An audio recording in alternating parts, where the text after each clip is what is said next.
どうも古典エヴァンジェリストの坂本です。タイ全県制覇チャレンジばっかりだと飽きる人もいると思うんで、間に別の国も挟んでまいります。というわけで一つ目の国はこちら、バンミャンマー。タイの隣国でアユタヤ時代にはタイがその支配下に入ったこともある切っても切り離せない国です。3泊4日で訪問したミャンマーを複数回にわたってお届けいたします。というわけでミャンマー一発目はこちら、バンヤンゴン。ミャンマーのかつての首都です。首都はネイピードに移されたんですが、今でもミャンマーの経済の中心地、そして最大都市といえばやはりこのヤンゴンになります。そんなヤンゴンの目玉はこちら、バンヤンゴン環状線。でしょって思ったそこのあなた。もうね、他にも見どころヤンゴンいっぱいあります。ご安心ください。今回3泊4日のうち最初と最後に実はヤンゴン回ったんですね。というわけで今回の動画では前半部分、最初にヤンゴン回った時の動画をご覧いただければなと思います。もっと有名な目玉は最終日に回したんでまた後日ということで、今回は若干ディープなヤンゴンをご堪能いただくべく Vlog 入ります。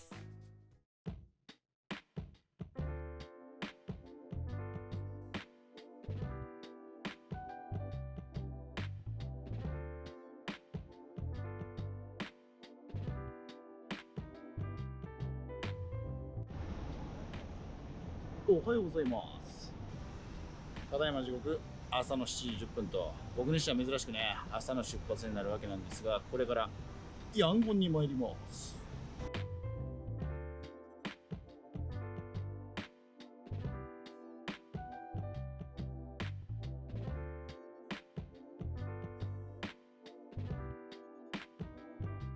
ミャンマー国際航空でヤンゴンへ飛びます。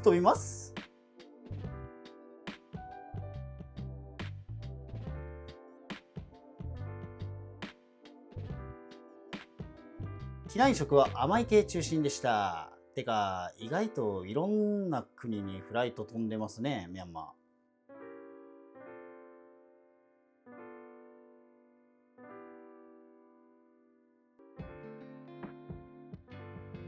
機内食で特に気に入ったのはこのお菓子。ナッツ系で結構いけます。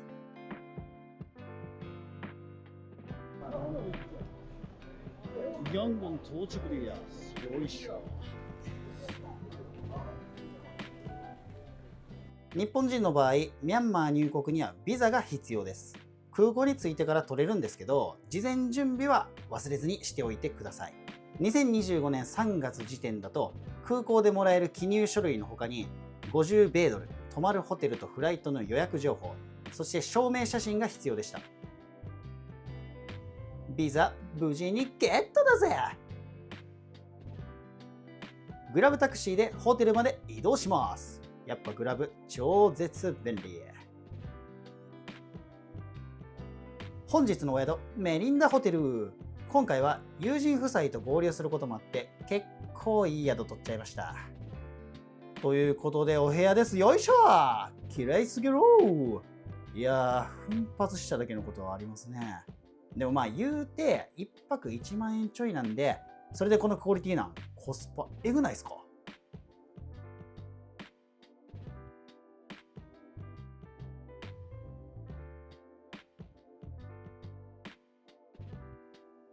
もちろん友人夫妻とは別部屋で、この後この部屋にはうちの妻が合流します。ということで2人用のお部屋です。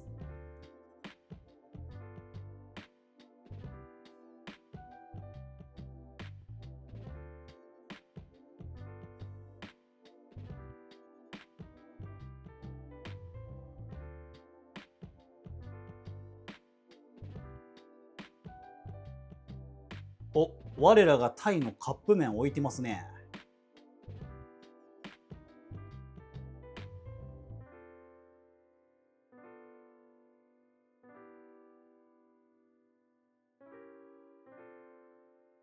ホテルを出てまずやってきたのはヤンゴン中央駅。ミャンマー最大の駅だけあってなかなか広いです。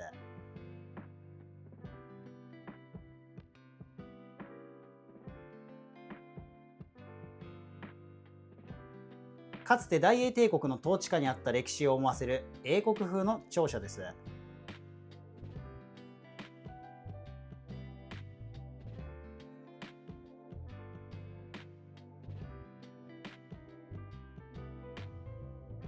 そしてホームにはまさかの日本の JR の車両が。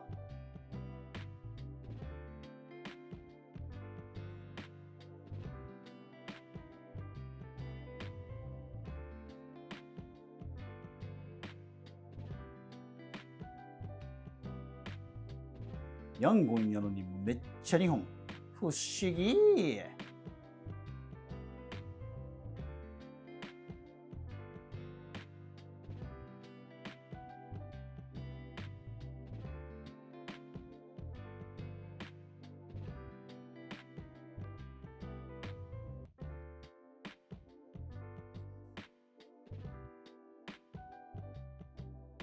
環状線のチケット購入。料金は400チャット。日本円で30円ぐらいですね。安っ。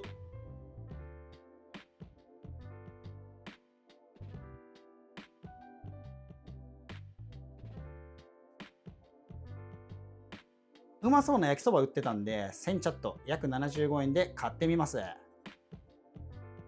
ちなみに女性の方がほっぺにつけているのはミャンマーの美容品田中。日焼け止めにもなるそうです。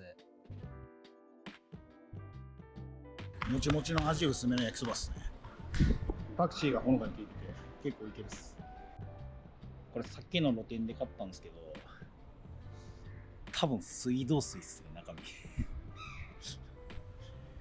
まあ僕は別に腹壊さへんからいいんすけど、多分水道水ちゃうかな。嘘やったらおばちゃんごめんなさいって感じです。僕の勘違いやったらごめんなさいって感じなんですけど。とホームで楽しんでると乗る予定の電車が到着。これに乗ってヤンゴー環状線を一周していく。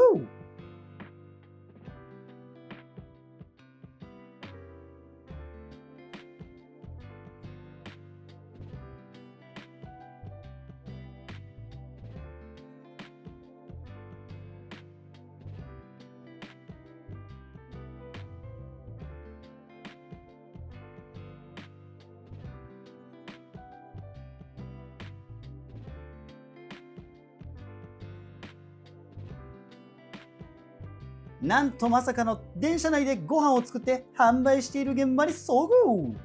料金は1500チャット、日本円で約110円。ミャンマー名物の発酵茶葉を使ったラペッタミンジョです。なんか海苔っぽい味とか、ピーナッツ、フライドオニオンとか。なんつうのよ。混ぜご飯。結構いけますよ。トマトの酸味もある感じ。トマト。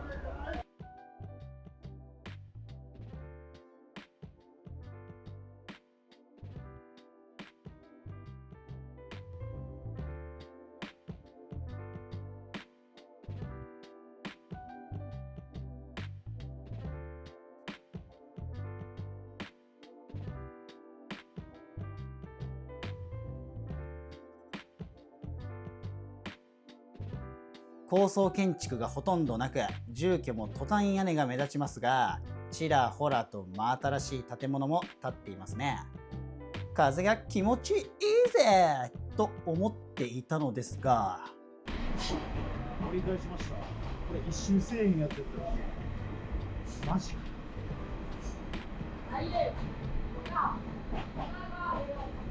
次の駅で降りようと思います。環状線にも一周回る回と途中で引き返す回があったみたいで、後車に乗っていた僕は途中下車する羽目に。やらかしたー。旅にトラブルはつきもの。ちょうど近場に目をつけていたお寺あったんで、そっち行けばね、結果オーライです。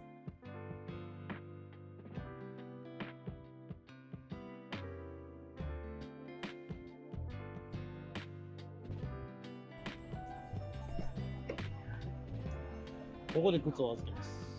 どうやらストップ。タイでもそうですけど、ミャンマーでもお寺では靴を脱がないといけません。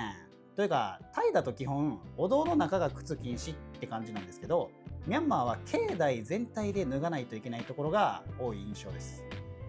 というわけで、このお寺の名前はスウェードミャッパヤー、お釈迦さんの歯を祀るために建立されたお寺です。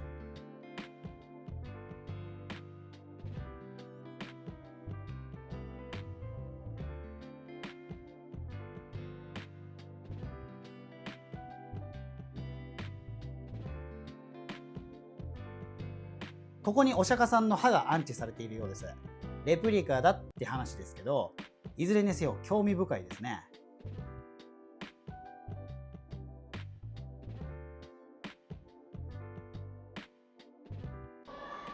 ご覧ください。各曜日のブッダがいます。タイでもね、曜日ごとにお釈迦さんの形がありますけど、これね、全く一緒なんですよ。よく見たら違いあるかもしれないですけど、基本同じ姿してるように見えますね。ちなみにタイやミャンマーでは水曜日が午前と午後で分かれて8曜日になっています。今映っているのは水曜日の午後のお釈迦さんです。自分の生まれた日の曜日のお釈迦さんに向かって祈るのが基本のようです。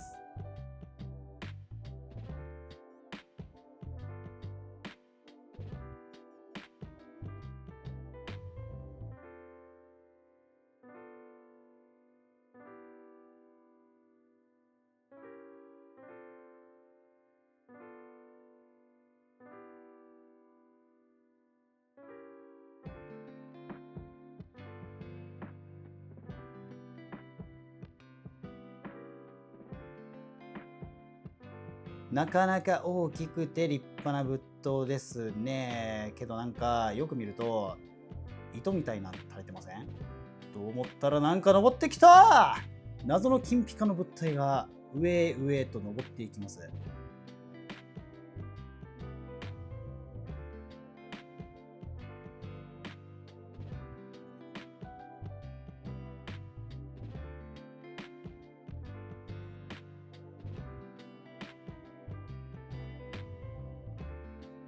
どうやら金ピカの宝船を仏塔の頂上に運ぶことで運気を上げる、そういう儀式みたいですね。お金を寄付したらやってもらえるんですかね。この後もまた上に登っていってました。ではホテル戻る前にこのミャンマープラザで買い出しだけしていきたいと思います。泊まっているメリンダホテルに直結のモールミャンマープラザでお買い物。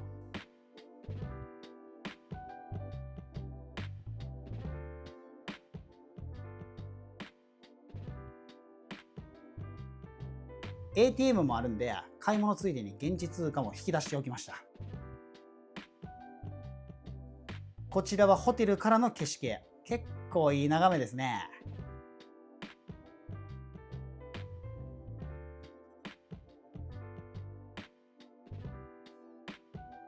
というわけで一旦ホテルを後にしてとある遺跡へ行くべくグラブタクシーで夜行バス乗り場へ向かいます。以上、ヤンゴンパート1でした。いやー、内戦中とは思えないほど人々の日々の暮らしが普通にそこにあって、なんとも不思議な感じでしたね。現地の方々に聞いてみると、僕が行った時点の話ですけど、都市部とか観光地は軍部がほぼ完全に掌握できているので結構安全みたいです。でもその後ミャンマーで地震が起こってたり、首都のヤンゴンでも夜間外出禁止令がずっと出てたりだとか、結構ねきな臭い話もいっぱいあるんで、皆さんもし行く場合は完全自己責任でお願いします。というわけで今回の公開ポイントはこちら、バン！環状線一周。いやー、途中で引き返すやつやったっていうまさかのね展開、ちょっと悔しいですね。次回行くときはちゃんとダイヤ調べて一周しっかり回ってくれるやつに乗ろうと思います。てなわけで次回もお楽しみに。チャンネル登録よろしくお願いします。ショーステよ、旅へ出よう。